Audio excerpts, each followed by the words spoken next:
Hey guys, happy blessed Tuesday. Happy Tuesday, everybody. Sorry for being a few minutes late. Was having some technical stuff I had to work through. That's code for I had to get all these things, my notes uploaded and make sure all the platforms were squared away. So, that being said, allow me to put my peepers on. Let's get into tonight's session. So, I may need to do this without my glasses. I have a new prescription. And I've got to work on it. But guys, I'm so excited for you all to be here with me tonight.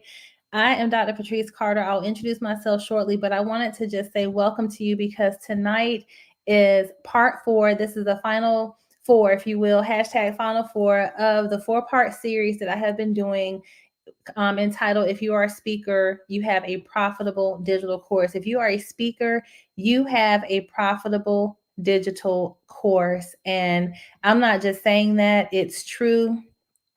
And I'm excited.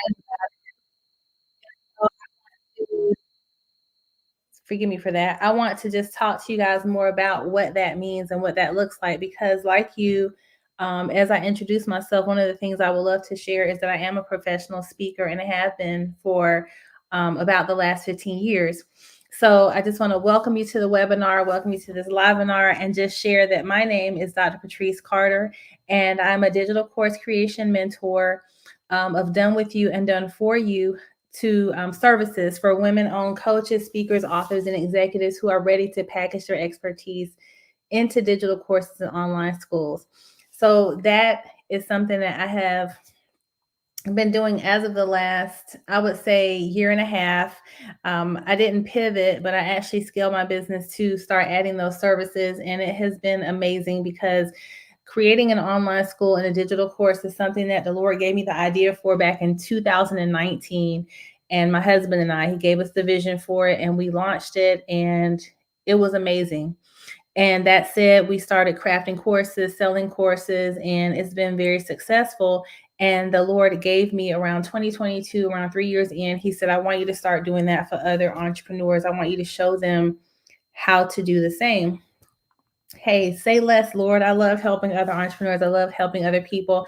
And I will say that while I do have been in my ministry predominantly called to women, I do serve my brothers. So I have actually started serving my first male client. So shout out to him. He knows who he is. And I'm in talks with another one. So I'm here if you are a coach, speaker, author, executive, or just a service-based professional, if you will, who wants to take their expertise to the next level. You want to add an additional product mix. You want to add a wealthy product mix, something that's going to make you passive income while you're out living your best life or just handling your business. Or maybe you just need a break, but you need that money to continue to come in. So that is what we do. So that said, that's who I am. Let me know who's joining me on the call tonight, who's here on the live webinar with me. Who are you? What's your name? Where are you from? Are you a coach? Are you a speaker? Are you an author? Are you a fellow executive? Let me know what's up. Okay, so I love to just connect with you guys, and I'm excited to be here talking about speakers and courses. So again, tonight's topic for you is I'm here if you are a speaker who is thinking about going from the stage to the classroom. So you're not giving up the stage, you're just extending your offerings. And this is something that you can offer from the stage, okay? So tonight's webinar title is Lights, Camera, Education. Lights, Camera, and Education. All right, so tonight I'm going to give you top 10 how-tos if you are a speaker, how you can launch your digital course. So ways for you to launch your digital course. So that's what we're going to get into. So what you need tonight, and before we get started, is to make sure that you have a pen and a piece of paper, that you maybe have your last speech handy or your talking points from your last speech or maybe an upcoming speech. And you can ask me anything. You can ask lots of questions. I don't mind answering questions. I don't know that you're going to ask me anything proprietary, but if you do, I'll let you know. And that said, I would love for us to work together, or let me build your next course for you, but I'll tell you more about that at the end. But we're going to get right into tonight's topic. And so what we're talking about tonight is, again, the top 10 ways that if you are a speaker, you can create a digital course. So the first thing, number one, how-to is how you can effectively transition your content from the spoken word. Because what I did was just to kind of go back a little ways, I thought about, as a speaker, if I was not someone who was already doing a digital course or an online school, what would I want to know? What would I care about?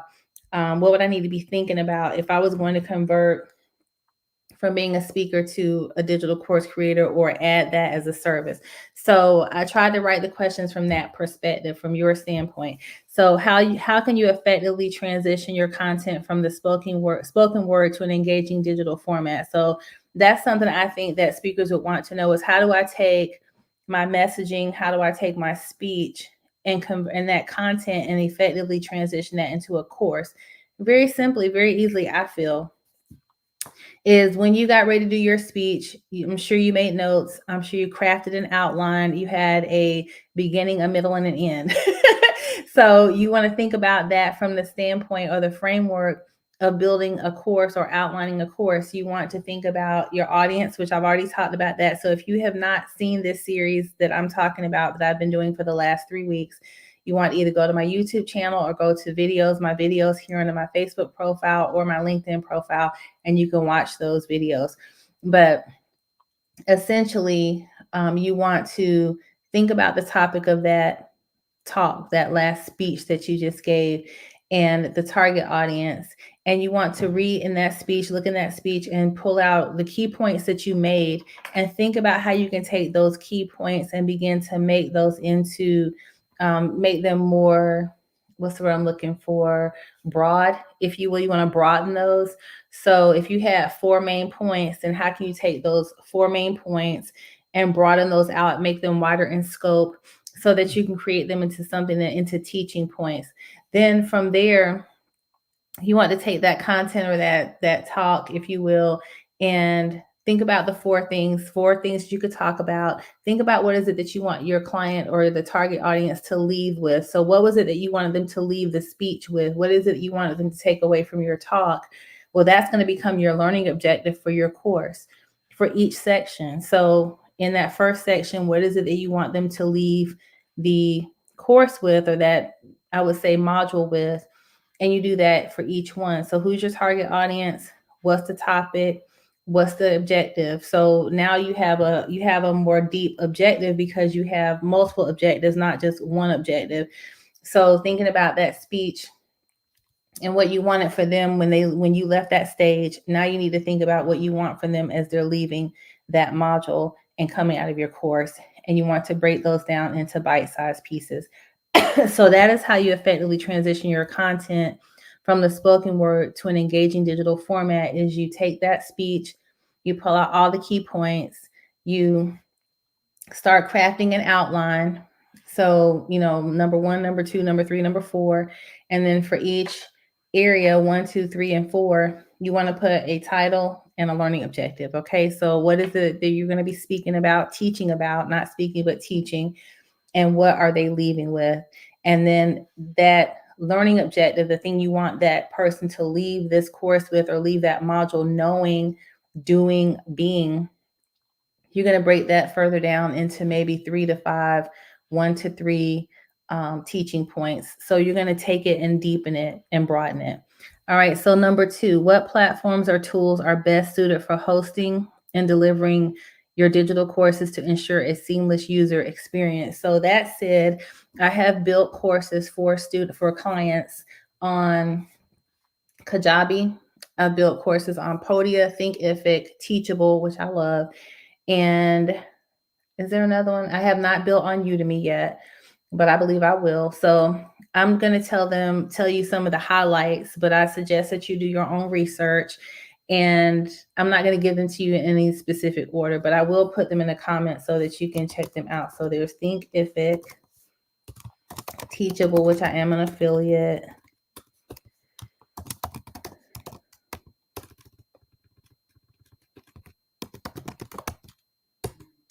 Kajabi, and Podia. So about Thinkific, in my experience, Thinkific was really good in the sense of going out and building that course for my client. But what I did notice, it was pretty straightforward. There were no bells and whistles. It just seemed more appropriate if you have if you have a lot of text. So it seemed more text heavy to me, text, TEXT. So if you're just trying to teach a subject matter that maybe you don't need a lot of bells and whistles or a lot of zhuzh, it's just a straightforward course, then think if it would be great for that. Podia seemed like the next best similar thing, but Podia, you have more options in the sense of, I think, templates.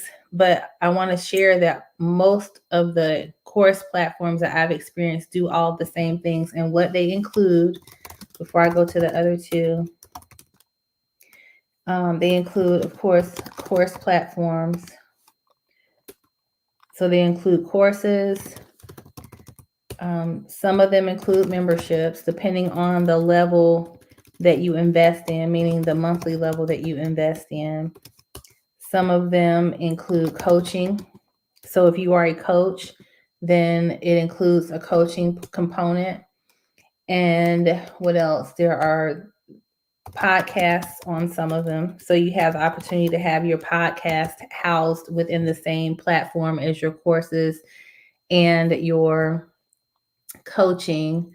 And then they all have a landing page, i.e., a website, landing pages and sales pages. And again, some are just more aesthetic than the others, and some are more user friendly, in my opinion, based on your technical proficiency. Okay, so just getting back into it, the next platform that I built on was Kajabi. And a lot of people love Kajabi, and I see why, because Kajabi is fully contained, meaning that you can build a course, you can build a membership, you can build podcasts, and you can do coaching on Kajabi, as well as multiple other things. And it's a one price shop. So, meaning that for $199, at least that's the base model, you can have all those things and you keep your money. So your money is your own. In many of the platforms that you're going to use, that you're going to look at, you're going to notice that not only do you have a possible monthly fee that you're paying, but every time you have a transaction, they may keep a percentage. So think Square Up, think PayPal, etc. So they're going to take a percentage. Well, Kajabi is one that does not do that. And or depending on the level that you invest in on that platform, you may be able to avoid those costs, and you also may be able to use your own branding. So for instance, my Teachable course website is breakpointcoaching.teachable.com. But if I paid a little bit more money, then I could get rid of the Teachable piece and have a fully branded website. I haven't done that yet. I don't know if I will. I don't know if it matters to me, but for some people it matters. So then moving on to Teachable. So some of the highlights of having Teachable, which I think their base membership is like $59, is that you have coaching. It includes coaching, courses, memberships. You have bundles. Oh, digital downloads. So some of them include digital downloads. So that's really, really significant for you if you are someone who is an author and you have authored books, or maybe you have authored handouts and resources that you want people to pay for, or even if you want to give them at no cost, use them as lead magnets, then you have that option as well. So every one of them, I feel, has something to offer. It just depends on what works best for you. And again, your technical proficiency and aesthetics. So that's something you want to look into. And then costs. So I will tell you that Kajabi is probably the most expensive, but again, they don't keep your money. They get their money up front. So that's something to think about. And Sylvia Glanton, shout out to Sylvia and Future Rich Aunties, which is happening this weekend in Fayetteville, North Carolina. She talked about, shared with me, Go Higher. I think it's Go Higher level. So that one is something you might want to check out. I have not fully checked that out yet, but when I do, I'll report back. Okay, so tonight I don't have anything to share on that because I haven't dived too deep into it. But if I, as I learn more, not if I learn more, I will share that. Okay, so the next thing, so let me touch this second part of the question. So what platforms or tools are best suited for hosting and delivering your digital courses to ensure a seamless user experience? So one thing I would suggest, and this is what I did, is I got a free, you can do the free trial membership for like 7 days, 14 days, but make sure you set a reminder so you don't get charged, set a, what do you call it, a calendar reminder. But I would suggest getting the free trial to each of the platforms that you're interested in going with and looking into. And that way you can go in behind the scenes, you can get a feel for how it feels, you can touch buttons and bells and whistles, and you can navigate and see how it feels for you as an end user, because that's going to be something that's very important, is how is the experience for the end user. And you are not the end user. The end user is your client. The end user is that student that's going to be enrolling in your course, or that person that's going to be taking your course or joining your membership. So you need to go in behind the scenes and see how it feels to get behind the wheel. So that way you know how it feels for them, because you don't want to lose people behind technical issues. Or, and that's another thing, you need to know what is it that your audience, not what they want from you, but what is their level of expertise as it relates to dealing with technology, and how will they, how will they perceive that? How will they proceed through your course? How will they navigate? And if they are challenged, how will you help the navigation process so that it's seamless? All right, so that's important. So then the other piece is number three, the other question, number three question I came up with that I thought you might want to know if you are a speaker who is thinking about going from the stage, transitioning, not transitioning, but adding digital courses, so stage to course, is how can you adapt your speaking style and presentation techniques to keep learners engaged in an online environment? That is very important. That is a very good question because you do need to think about engagement, not only the engagement that got them into the course, but you need to think about how you keep them engaged into the course and out of the course. Because the worst thing for me, in my own opinion, is to have someone buy your course and not finish it. It may not matter to other people, but it matters to me because I'm a finisher. I start what I finish, and I want other people to start what they finish. Hey, Jamila, love you. And so I think it's important that you make sure that people are able to finish. So, how you adapt your speaking style. So, think about how you are on the stage, think about how you are as a teacher. I know Jamila is a natural hair educator, she is a boss. So, I think about myself as someone who is constantly instructing and showing people how to. So I love comedy. I love, just being laid back, but I also feel that I'm excellent in the sense of I want things done a certain way. So you want to think about your speaking style. You want to think about your personality style. You want to think about your audience and their style. And if they're drawn to you, then there's symmetry there already. So you can take that same speaking style that you have on the stage and adapt that to the course room, because I suggest that you have some videos in your course. And that way people are going to be able to engage with you. They're going to be able to get a feel for you. And even if they're not, if you don't have videos, you can maybe, if you've done YouTube videos, or if you're going to have some components where you meet with your course attendees live at some point throughout the process of them taking your course, which I highly recommend, so that they can have a sense of community and they can have a sense of you. So you can keep your speaking style. If you're someone who's firm, if you're someone who's in your face, if you're someone who's fun, if you're lighthearted, just keep that same style and carry that throughout your course.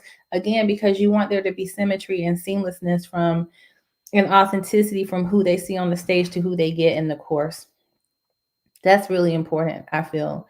So however they encounter you on the stage should be how they encounter you in the course, meaning that you should be seamless in yourself as a person. All right, presentation techniques to keep learners engaged in an online environment vary. So you need to think about, again, what is it that your audience wants from you? How do they learn?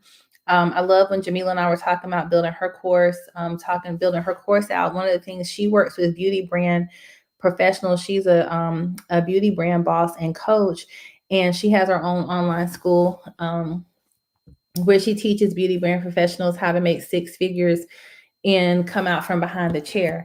And so I may have said that right. So Jamila, feel free to put the correct verbiage and I will state it again in the comments. But that said, one of the things that she and I talked about was how do beauty professionals tend to learn? What are their personality styles? And she was like, they don't want a bunch of texts. Text. They don't want a bunch of words. So you need to think about the learning style of your audience.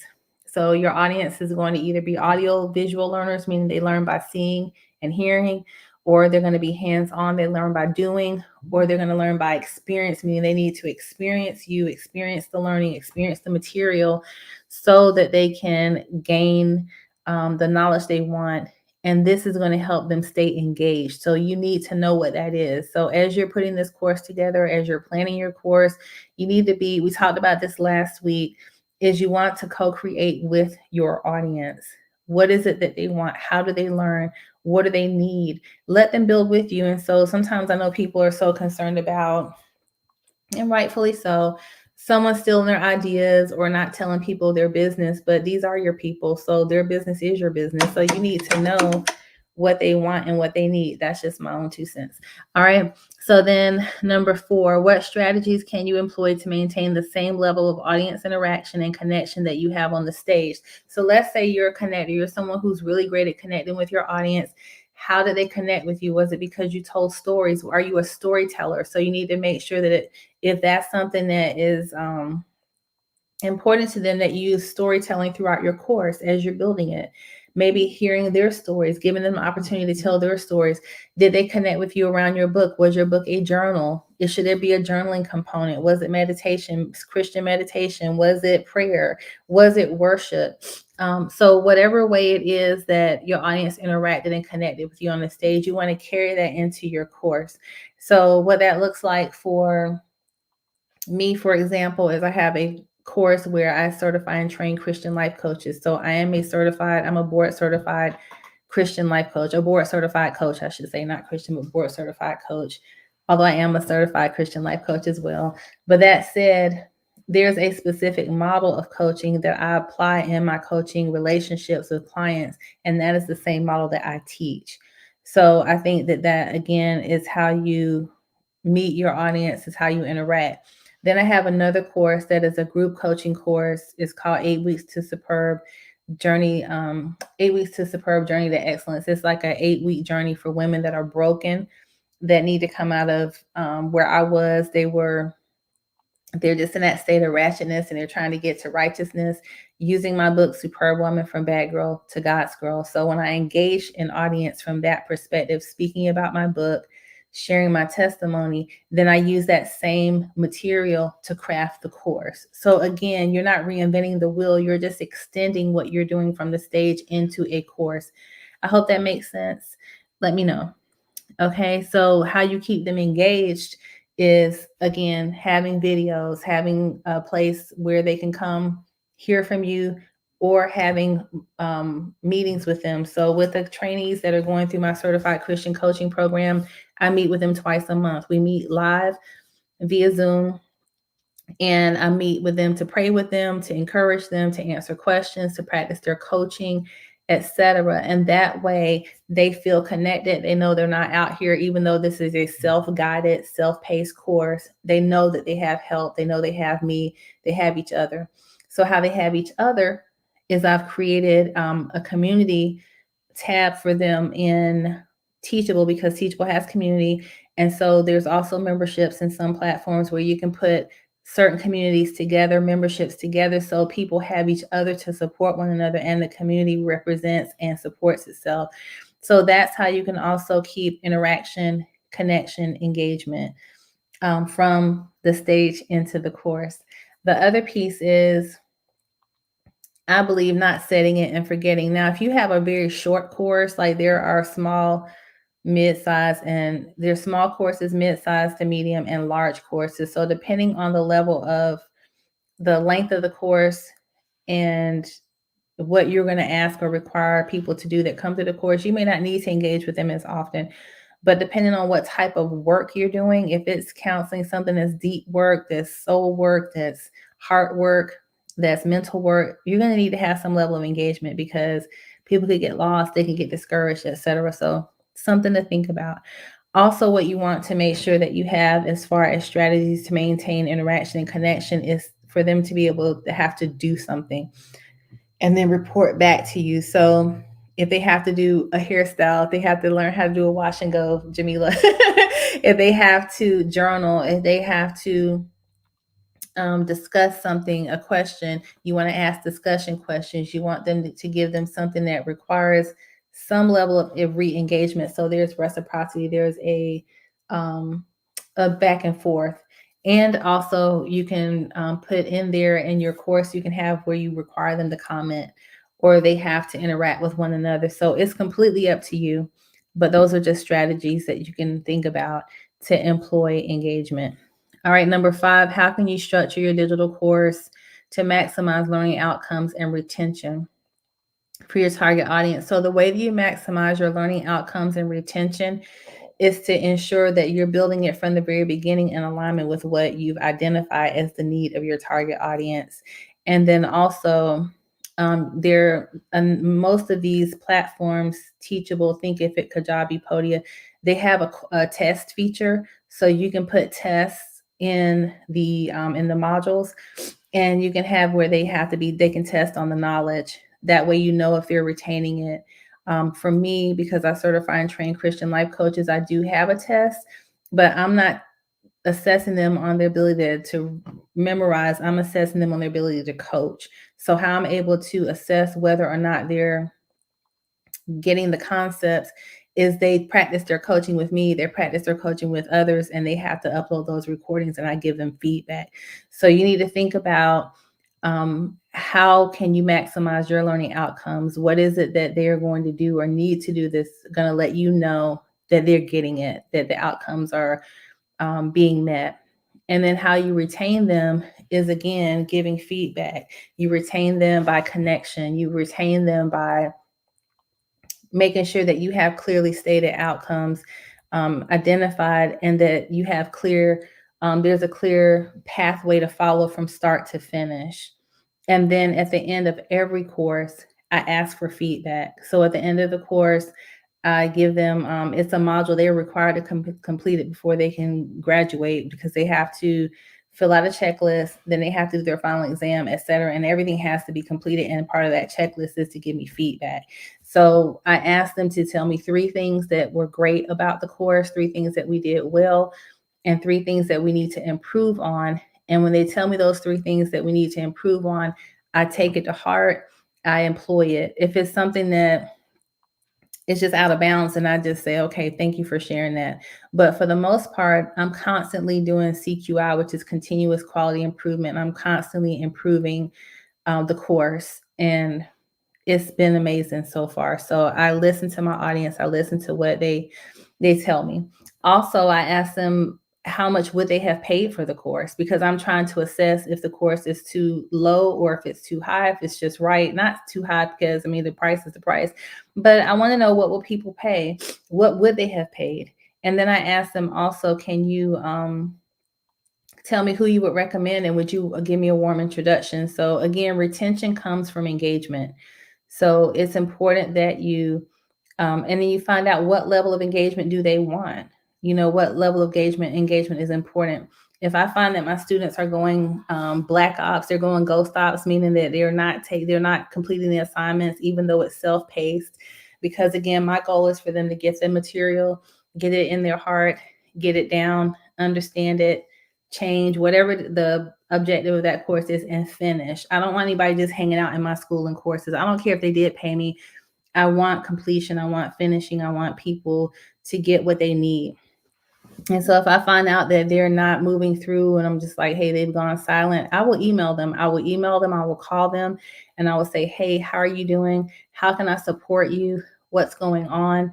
And so I find out, and that aids in retention, because I don't just want people's money. I want to know that they're okay, and I want them to be successful in what they've invested in, because I'm charging investment level rates. All right, we all are. If you paid $25, that's an investment. You paid $1. So I think it's just very important that we have that level of integrity. Now, that means I can't make people do anything. You can't make them do anything, but I can do everything possible to make sure they have a great course experience, that they have a great outcome, and that they know they're supported. So the rest of it's up to them, but I'm going to always do my part. All right. So number 6, what pricing models and strategies should you consider when monetizing your digital course? So what pricing models and strategies should you consider when monetizing your digital course? So what I suggest in terms of pricing models, and I teach this to my done for you and done with you clients whom I help to craft digital courses in online schools, is I teach them, first, you have to research. You have to research and find out, in terms of the course that you're teaching and the material that you're putting out what is happening in the industry. Okay, what are other people charging? Not so that you can meet it or match it, but just so that you can know and be informed. Because I'm not necessarily trying to meet the market rate. I just want to know what's out there. And then I pray. I pray about everything. I pray about my rates. And then I also poll my audience. Hey, I'm thinking about doing a course about X, Y, and Z, and I'm thinking about pricing it at this price point. What are your thoughts? Or I have a poll. So tell me your feedback on price point number one, number two, number three. Also, something that I give as a that I either do for my clients that I'm building a course for, or that I do with my clients that I'm building a course with, is we do a full marketing plan. And part of the marketing plan is them developing packages, if appropriate, to their clientele and their target audience. And we come up with pricing. And within that pricing, we determine if there should be an introductory rate, and then they shift to a full price model. And then what's the strategy behind that? So launching it with an introductory rate, taking full payments, having given the person the option to make multiple payments, and I'll talk about that in a minute, and the strategies around that. So what I've done is I've done the gamut. So anytime I launch anything, I will launch it with an introductory rate, because I'm at that point, I'm really just trying to test the market to see what will the market bear? What can the market bear? And when I say what can the market bear, meaning what will people pay? What's too much? What's too little? I'll know if it's too much if no one bites. I know it's too little if 100 people all of a sudden jump on it, or maybe not. Maybe it's just a good deal. But you kind of know when you've hit that sweet spot. And so just know that you're not stuck with whatever the first pricing model is that you pick, but you need to start somewhere. And you don't want to start so low that you lowball yourself so that you come across as, a budget item. When I say budget, like a sale, like cheap, and you don't want to be so high that you're like, girl, bye, that's ridiculous. So it's really important to know your pricing, the industry, and also yourself. So I already know that I'm coming with well over 30 years of experience. I'm coming with 3 degrees. I'm coming with hard knocks in neology. I'm coming with experience. I'm coming with 15 years in as an entrepreneur. I'm coming in with understanding of critical processes and key indicators. I'm coming with knowledge. I'm coming with expertise. So I know that I can price according to that. But I've seen people price themselves in a way that doesn't align with what they possess. So you want to think about what is it that you possess.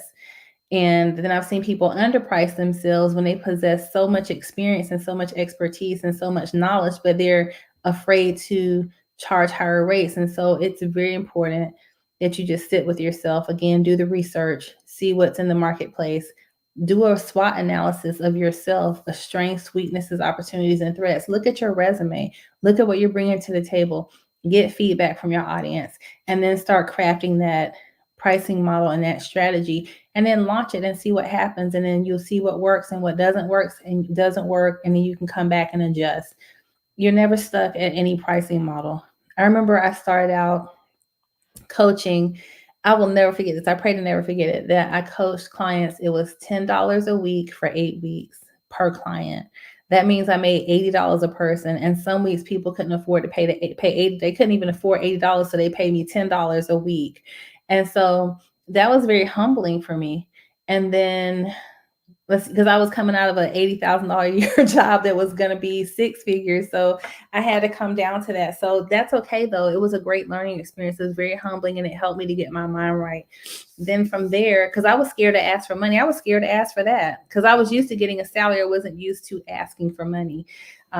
So that said, the next thing I elevated to like $100 a client. Then it was $300 a client. Then it was like 600, 900. Then it was 1,000. Then it was 3,000. Then it was 5. Then it was 10. And like, so with each jump, with each evolution, I had to go through the anxiety of like, oh my God, I'm asking somebody to pay me this much money. So you also need to think about what your gut can handle. You want to challenge yourself. It shouldn't be, it shouldn't be easy for you to say, well, it's $25 an hour. If that's easy for you, if you feel like that's not costing anything, you need to increase your rates. If it's 2,500 and you're like 2,500 and you don't feel any kind of way, you need to increase your rates. Like they should challenge you. Okay. So that's just don't come for me. Okay. That's just my thoughts about it because we're in the business of building wealth, growing wealth, and helping others to do the same. So that's it. That's it for the pricing models and strategies. I hope that makes sense. I'm happy to give you feedback if you have some questions about what you're charging or not charging. All right, number 7, how can you market and promote your digital courses to reach a wider audience and attract new learners? So when I was thinking about that question tonight, how can you market and promote your digital courses? You just need to do it. Like when I say how, like, okay, how? Go online, come on live, go on social media, come on YouTube, come on LinkedIn, come on Instagram, TikTok, Snapchat. Like there's just no shortage of like platforms. So I believe that you need to go live. I believe that you need to network locally.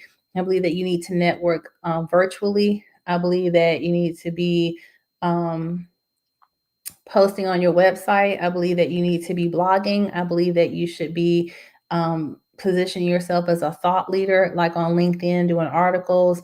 I think you should be joining other groups. You should be talking within those groups and being a resource within those groups. I think you should have an email list. I think you should be doing it all. There's a way to do it. And if it's overwhelming to you to think about doing it all, just do one thing, just start. But I believe that one thing I see, and I did a live on this last week, I talked about this very thing last week, is attraction and engagement. You can't attract what if people don't know you're out there. If people can't see you, they don't see you. And so what comes up for me, I just had a vision of like a bee, a bumblebee and a flower. The bumblebee is attracted to that flower because the flower is being a flower. It's gorgeous, it's blooming, it's visible, it's seen. And if you're someone who's always like, oh, I want to be behind the scenes, then you have to really question whether or not you want to be in business, because business is going to require you to come outside of yourself. And that is how you're going to draw your clients. People that don't want to talk. Well, closed mouths don't get fed. And I saw someone post today, I think her name is Tony Moore, Prophetess Tony Moore. Shout out to her. She's amazing. And she talked about the fact that you don't want to share, people don't want to share their stories. And, I want to say how she said, I don't want to misquote her, but because I'm going to look it up because it just stood out to me when she read it. But we have to be willing to tell our stories. We have to be willing, hi, Dr. Tanoa, to share what it is that the Lord has done, what it is that we offer. And when you do that, then people will come. But if you never share, if you never talk about it, then people can't and they won't. And so that said, it's like, how do you expect to be successful? So I meet people who say, well, it didn't work, but it didn't work because you didn't work it. And so I think it's just very important that we begin to Tina Moore, her name is Tina Moore, my apologies, Tina Moore, just really get out there. And let's see what she said. I don't know if I'll be able to find it. I'll share it in the comments, but it was really important. And so I'll find it and I'll share it with you guys. But it's important that you really start to engage with your audience, and how you engage with your audience. So I think about how when the Lord had me scale to this, when he had me shift to this digital course creation, mentoring. And I was talking to my husband, and I was like, well, I don't even, Dalton, shout out to my love. I'm like, I don't really know where to start. And he said, do what you did before. Like if you built it before, you can build it again. And I'm like, well, what did I do? And because I was just doing it, I didn't think about it. And so I didn't remember how I built the coaching certification program. He said, you would go live every week and you would have a webinar, and you would invite people to a webinar. You would either go live on Facebook or you would have a Zoom webinar, and you did it consistently the same day and time every week, and you talked about it. And that's how we grew it organically. God breathed on it. And so that is what I've done with this. I started going live. So he said, just go live and start talking about it. But what I also did to know what to talk about was I connected with 5 women who are my dream clients. And they are specifically the type of clients that I would love to work with and build courses with and for. And I just asked them, hey, can I meet with you virtually? Can I buy you a virtual coffee? And just, pick your brain, if you will, and just find out what is it that you need. Like, what would you need from a course creation mentor? And I asked them these questions that my coach gave us to ask. And they helped me to craft my content.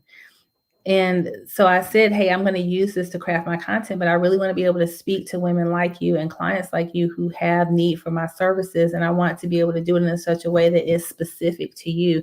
And that was very helpful. So earlier today, um, someone posted on commented on a post where last week I hosted a challenge. So I did a 5-day challenge, speaker challenge, and that's on my Facebook. So you guys can go through my feed and look through that. And someone posted, it's really hard to connect with people digitally. I think I'm just going to stick to networking in these streets. And I said, well, I want to challenge you to go back and reconsider that, because the way that you do it in the streets, the way that you network in the streets is the same way that you network virtually. You just have to figure that out. You just have to figure out what it is. And so let me share with you what I shared with her. I hope you guys are following me. And if you're watching this on the replay, just put hashtag replay. And also, if you have any questions, feel free to ask me in the comments. Thank you to everyone that's here with me tonight. And so this was a 3-day speaker challenge. So this was a speaker to course challenge that I hosted, and you can join it anytime, doesn't matter. And so she shared in the comments, she said, it's the building the audience for me, because that was one of the parts of the challenge. Is challenge number 1 is speak up and stand out. Challenge number 2 is to catch clients, develop a course idea. And day 3 was engage like a boss.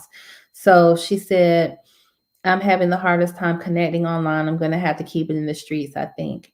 And so I said to her, hey, I really want you to tap into this challenge and use this next 3 days to debunk this notion, because we tell ourselves, things like that. And it could be true. Initially, it may feel like no one's engaging. It may feel like no one's responding back, when you give a call to action or when you put something up. But over time, it's compounding interest. All right. It's compounding effort. It's consistency. It's going to work.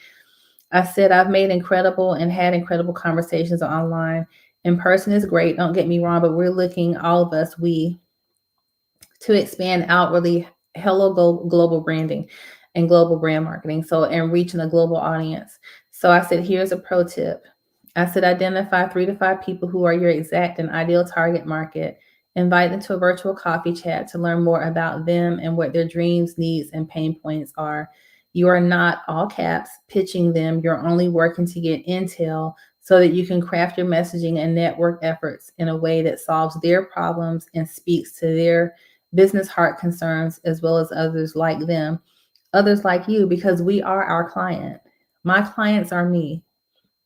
I hope that makes sense. Okay. So then I said, lean in. I told her, does that make sense? And the last thing I said to her was lean in. So we have to lean in when we think about marketing and promotion. So the other ways that you market and promote is you can create lead magnets.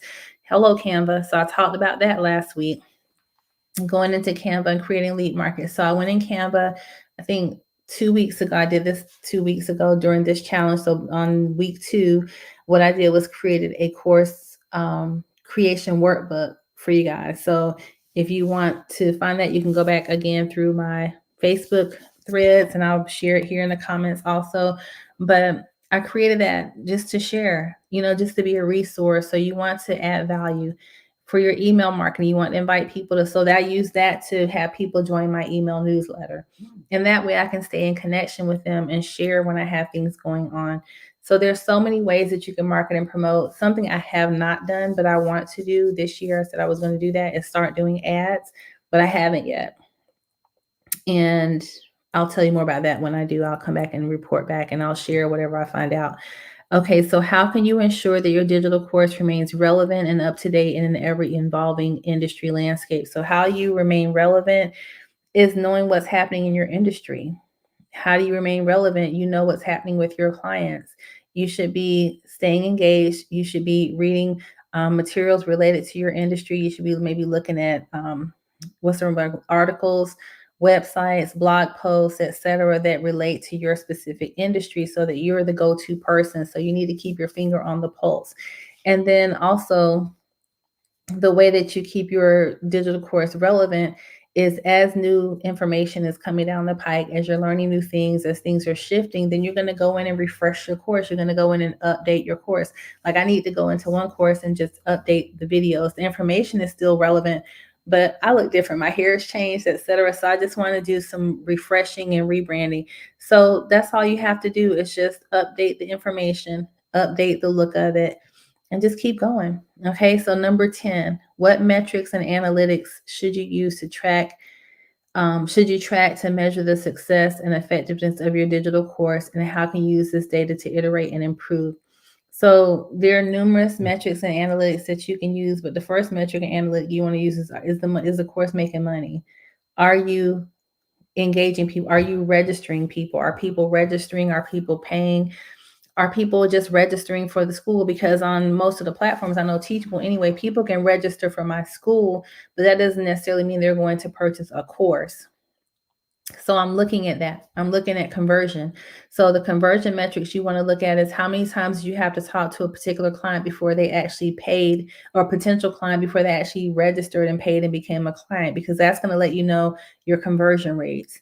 What's important to me is when people hire me to build their course with them or for them, I want to know, did they sell the course? Are the courses selling? What's their return on investment, so that I can have that as a case study? So you need to sit down and think about your own metrics. What is it that you want to measure? And then how will you track that? Also, I'm measuring matriculation. How many people are coming in and graduating? How many people are actually leaving the course and finishing the course? I can report that we have graduated well over 100 coaches. I can report that they're in 27 of the 50 United States, that we have coaches that have graduated in Canada. We have one in London that's going through. So I'm constantly thinking about what are the metrics? What am I looking at? How am I analyzing this? Also, having a Google page. Jamila Evans does a great course on why you should have a Google presence and how to do that. So I've set up a Google page and I have Google reviews. I ask people to give me a review. At first, I was like, well, should I want people to give me a review on digital course creation? But hello, yes, I do. So I think it's important to think about, how do you measure success? But those are some of the ways. Is hello just the bottom line? Does it make dollars and cents? Are you closing? What are clients saying? And how do you measure? How do you know if you're being effective or not? Well, one way I know also that I'm being effective is, can my coaches coach? Can they coach according to what I'm instructing and what I'm teaching? And I know they're not, we're coaching and they're all off course and they're not following the model, because I've taught a specific model. So do with that what you will, but think about what you want to measure and how you're going to keep up with that. And then how do you use the data to iterate and improve? If I see the same maybe thing coming up happening, maybe coaches are not coaching to standard, or maybe they're off, what do I need to do? Okay, they need a cheat sheet. They need some type of handout or something that they can have in their hand, and maybe they need to interact with it more, need to engage with it more. Maybe they're just distracted. So, so I need to find out what's going on, etc. So think about the metrics for yourself. Think about what's important for you. For me, what's important is that my clients not only invest in me to build their course with them or for them, I want their course to convert. I want them to grow wealth. I want them to make money. I want them to see the benefit and receive the return on investment that they've invested in me and Dalton. I want them to get that money back and more. So those are the metrics that I'm looking at, is how are my clients doing? Are they monetizing their courses? Did I give them a beautiful course? Did I give them a course that converts? So still working on figuring my metrics out there. Okay, do you guys have any questions for me? Who's here with me? I'm sorry I didn't stop to come back through that, but tell me who's here with me. That said, I'm going to share some things with you all. There is a download that I referenced. This is because we're wrapping up the series this week. So this is the end of a 4-part series. If you are a speaker, you have a digital course. And one of the things that I created for you guys was a course creator workbook. It's a free download. And so I'm going to share that here in the comment section so that you can go and get your free course creator workbook. So I just dropped that in the comments. And then the other thing I would love is for you guys to join me this weekend. So this weekend, I'm hosting a webinar specifically for speakers. You don't have to be a speaker, but it's definitely for my speakers. And this is for speakers who want to convert their um, speaking platform into digital courses. So they want to be able to engage their audience from the speaking platform, from the stage. And then when they get to their table, they want to be able to convert them to digital course clients. And so that is what this webinar is for, is to help you, if you are a speaker, to craft your first course. We're going to craft your outline in real time. We're going to write your outline together. That is what the goal is, because that's really one of the hardest pieces. That's really the biggest piece I feel of any digital course creation, is your outline, is your curriculum, because that's what you're teaching. So I want you guys to join me. It's this coming Sunday from 2 p.m. to 4 p.m. It's going to be virtual. It's the best 2 hours that you're going to spend of your life, I think.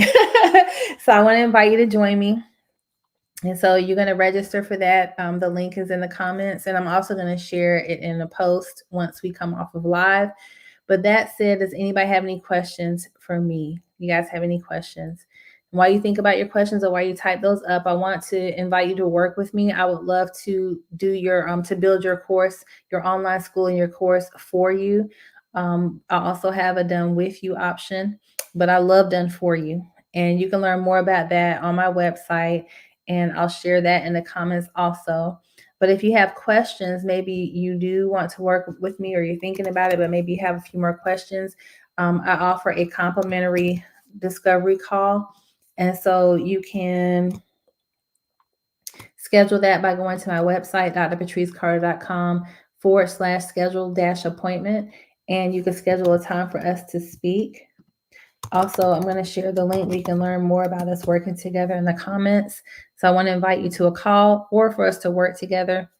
And then the last thing is, can you share 2 or 3 takeaways from today? Maybe one takeaway. What are you leaving with? I hope that this has been helpful to you, because again, today is part 4 of a 4-part series. And today it was lights, camera, education. And I shared the top 10 ways that speakers can launch a digital course and those considerations. So guys, thank you so much for joining me. Again, I want to invite you to join me for the webinar this coming Sunday, paid webinar from 2 p.m. to 4 p.m. We will work together one-on-one in real time to craft your outline for your first digital course using your secret sauce, AKA your speech and your speaker notes. It's going to be super fun. It's going to be amazing, and you will live with a finished outline. That's my guarantee. Now, that's assuming you do the work. But my goal is for you to have a finished outline. So that said, thank you guys so much for joining me today. I can't wait to serve you. I'm passionate about empowering women to achieve success and well-being through the transformative power of digital course creation, because we can grow wealth and make a living doing so. And I want you to remember that your expertise is a gold mine waiting to be shared. And I want you to trust in your ability to create. So guys, God bless you. Thank you so much. And I'll see you next time. Take care.